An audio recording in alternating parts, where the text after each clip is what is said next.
এবার আর কোনো সম্ভাবনা নয়, বাংলাদেশের জার্সিতে খেলতে সম্মতি জানিয়েছেন কিউবা মিচেল। সবকিছু ঠিক থাকলে জুনেই অভিষেক ঘটবে এই অ্যাটাকিং মিডফিল্ডারের। আর তার সাথেই একই ম্যাচে ডেবিউ হতে পারে কানাডা প্রবাসী সামিত সোমেরও।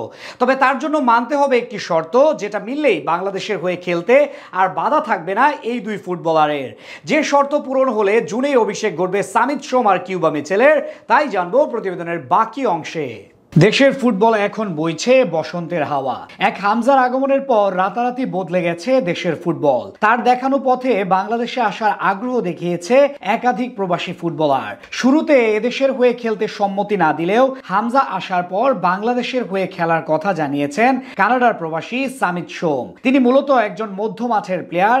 মিডফিল্ড পজিশনে দুর্দান্ত স্কিল দেখিয়ে ইতিমধ্যেই দেশের ফুটবল ভক্তদের মন জয় করে নিয়েছেন। যদিও দেশের হয়ে খেলতে বাফুফের কাছে 5টি শর্ত রেখেছিলেন তিনি। দেশের ফুটবলের অভিভাবক সংস্থা তার সেই সব বিষয়ই মেনে নিয়েছেন এবং তাকে দলে খেলাতে তোড়জোড় শুরু করেছে।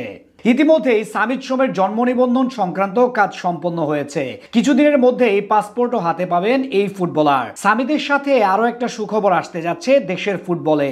এবার ইংল্যান্ডের দ্বিতীয় সারির টুর্নামেন্ট খেলা কিউবা মিচেলও আসতে যাচ্ছেন। বেশ কিছুদিন ধরে তার নাম শোনা গেলেও এবার আনুষ্ঠানিকভাবে এদেশের হয়ে খেলতে সম্মতি জানিয়েছেন তিনি। কিউবা মিচেল মূলত একজন অ্যাটাকিং মিডফিল্ডার, সেই সাথে নাম্বার 10 পজিশনে খেলতে পারেন তিনি। বর্তমানে ইংল্যান্ডের দ্বিতীয় সারির টুর্নামেন্টের সান্ডারল্যান্ড অনূর্ধ্ব 21 দলের হয়ে খেলেন এই তারকা। দলটির হয়ে নিয়মিতভাবে দারুণ পারফর্ম করছেন এই ফুটবলার। ধারাবাহিক পারফরমেন্স অব্যাহত থাকলে আগামী বছরই মেইন টিমে সুযোগ করে নেবেন। তবে কিউবা মিচেলের বাংলাদেশের হয়ে খেলার প্রক্রিয়াটা খুব বেশি জটিল হবে না, কেননা তিনি এখনো ইংল্যান্ডের যুব দল কিংবা জাতীয় দলের হয়ে খেলেননি, যেজন্য দেশটির বোর্ড থেকে কোন রকম অনুমতির প্রয়োজন পড়বে না। কেবলমাত্র বাংলাদেশের পাসপোর্ট করেই এদেশের হয়ে মাঠে নামতে পারবেন তিনি, কেননা বাবার দিক দিয়ে তিনি জামাইকান হলেও মায়ের দিক থেকে বাংলাদেশি বংশোদ্ভূত। সেক্ষেত্রে জুনেই অভিষেক ঘটবে তার। তবে সামিত ও কিউবা মিচেলের খেলার ব্যাপারে এখন কেবলমাত্র বাধা রয়েছে একটি। ইতোমধ্যেই বাফুফের সহসভাপতি ফাহাদ করিম নিশ্চিত করেছেন সামিতের জন্ম নিবন্ধন তাদের হাতে এসেছে, সেই সাথে তার বাবা মায়ের পাসপোর্টও রিনিউ করা হয়েছে। এখন কেবলমাত্র সামিতের পাসপোর্ট আর ফিফার অনুমতি পেলেই মাঠে নামতে পারবেন তিনি।